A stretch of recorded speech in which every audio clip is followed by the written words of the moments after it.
Now, 2 days after government action, banned outfit Jamaat-e-Islami's terror nexus has been exposed, wherein TRF, which is an offshoot of terror outfit Lashkar-e-Toiba, has come out in Jamaat support, which has also threatened media houses in the valley.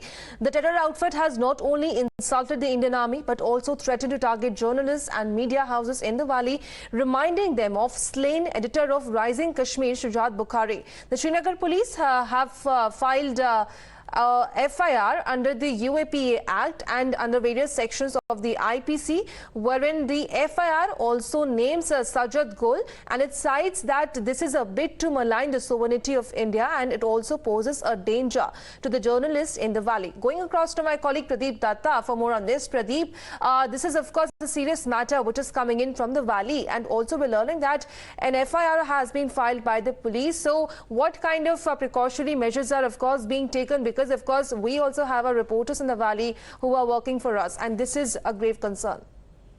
Yes, no doubt this is a great concern because the case has been registered against the handlers and active terrorists, including the overground workers of terror outfit Lashkar-e-Toiba and their offshoot, the Resistance Front for Online Publication and Dissemination of Direct Threat Letter to journalists and reporters based in Kashmir. Already, as you said, the FIR has been lodged, and reason is that what reason that this terror outfit is giving, they are completely rattled by the government decision to seize properties of Jamaat-e-Islami.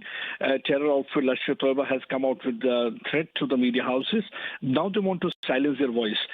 Why they are completely rattled? Because just few days back, only here on Times Now, we broke a story that on this Jamaat-e-Islami 9 properties have been sealed in Shopia area district only. And right now 180 properties have been identified, and after notification the decision will be taken about those properties too, because Jamaat-e-Islami is a banned outfit that is responsible for terror funding. That's what the State Investigation Agency and National Investigation Agencies have so far proofs about that.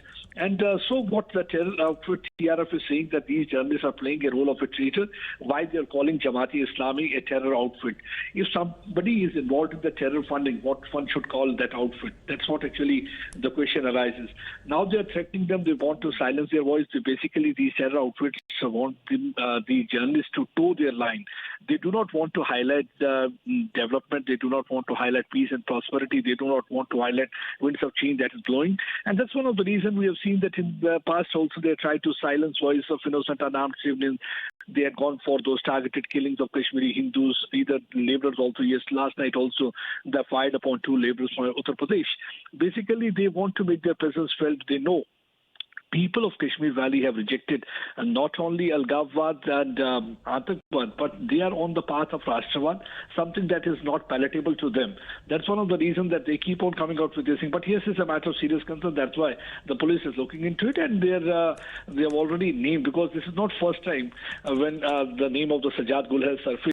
In case of killing of Shujat Bukhari, journalist and the editor-in-chief of Rising Kashmir, his name had appeared, and there are elements who are trying to threaten journalists, who want to silence their voice, who do not want the reality to come forward, and they want only people to see the picture what really Pakistan and Pak proxies really want to highlight.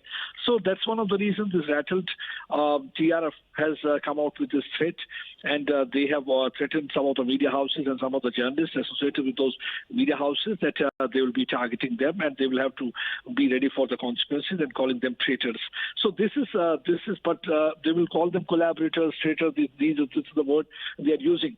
But yes, the police is taking a strict action. They will be definitely providing the security and trying to ensure that these culprits are apprehended at earliest, and they are not able to call shot. But yes, this has generated a kind of a fear among some people. I've been interacting with them in Kashmir Valley, so there is a fear among them. One can understand. Obviously, these are unarmed people. That they are the one I can call the soldier with a gun and microphone, who are day in and day out just trying to highlight the real picture so that world gets to know what exactly is the right situation in Kashmir Valley, because Pakistan and Pak proxy will always try to project the normalcy security is not there. It's the people are not happy. They will always try to demonize security forces. But reality is that people also have realized who their real friends are. Pakistan can never be their real friend because Pakistan had always wanted death and destruction in that area, especially for the last 33 years. Everybody has seen how the Kashmiris are being used as cannon fodder. Right. And also, Pradeep, remember that this comes 2 days after an SIA recovered assets worth crores of Jamaat-e-Islami in Shopia, and earlier the government already identified 188 properties of Jamaat-e-Islami to be sealed. So this, of course, seems like this is nothing but a bid to disrupt peace, and also they are rattled with the kind of strict actions that our government has been taking against them. Yes, you are absolutely right, because 9 properties have been sealed in Shopian district in South Kashmir that is considered to be a hotbed of Jamaat-e-Islami.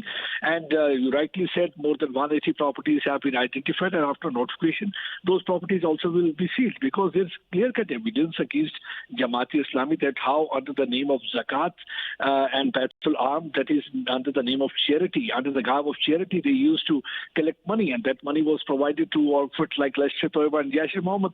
And obviously now the funds they are not getting. So because the government has taken certain initiatives and steps to plug that terror funding.